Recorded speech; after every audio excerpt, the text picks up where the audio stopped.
As both a tech geek and a film nerd, I like to stay on top of my home theater system, which I had recently upgraded. New Roku, new gaming console, new speakers, new TV. But no matter what I did, the system would only display regular old HD. I tried setting after setting. I read the manuals, I watched tutorial videos, but for the life of me, I could not get that beautiful 4K image, despite having all brand new 4K gear. And after hours of frustration, I finally discovered the problem.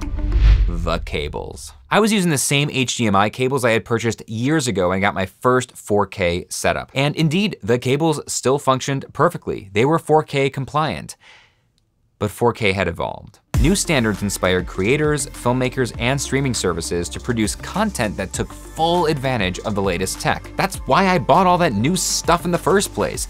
I was now the proud owner of shiny devices that could transmit, receive, and display the highest, most cutting-edge 4K image. And yet, it was no use without cables that were equally up to the task. The devices hadn't failed, the connection between them had. By the way, my name is Brian Miller. I'm a former professional magician turned author, speaker, and consultant on human connection. The personal development and self-care industries make billions, encouraging us to work on ourselves, to better ourselves, to improve ourselves, to take responsibility for ourselves.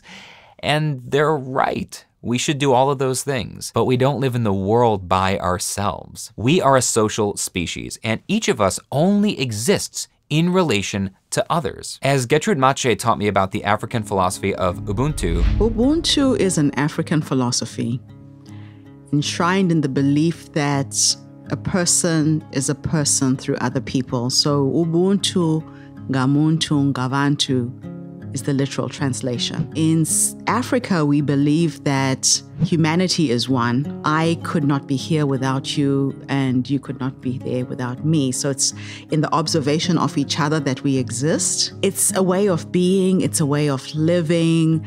And I didn't realize how magical it was until I left Africa. So when I went to London for the first time and I lived in a society where people didn't look me in the eye, and I felt like I was disappearing, and I would phone home and cry and say to my mom, I feel like I'm not here. My mother would say, what do you mean? I'm like, nobody looks at me, nobody sees me. What good is having a strong mind if you can't support others when they're struggling? What good is having a strong body if you can't lift others when they can't reach something for themselves? What good is excelling at your job if your organization is failing? What good is a new idea if you can't get anyone to listen? So as you work on yourself, remember to spend just as much, if not more time working on your ability to communicate, to listen, to understand. I am because you are, and you are because I am. Together, we can produce a 4K world and beyond. Well, that's it for this week's episode. Do you want to stop cringing and start connecting? I got a great resource for you at softskillsarehard.com. It'll teach you 7 ways to talk to anyone without looking like an idiot. Pick up your free copy and start connecting. If you enjoyed this video, hit the like button, subscribe for more content, and I will see you in the next one.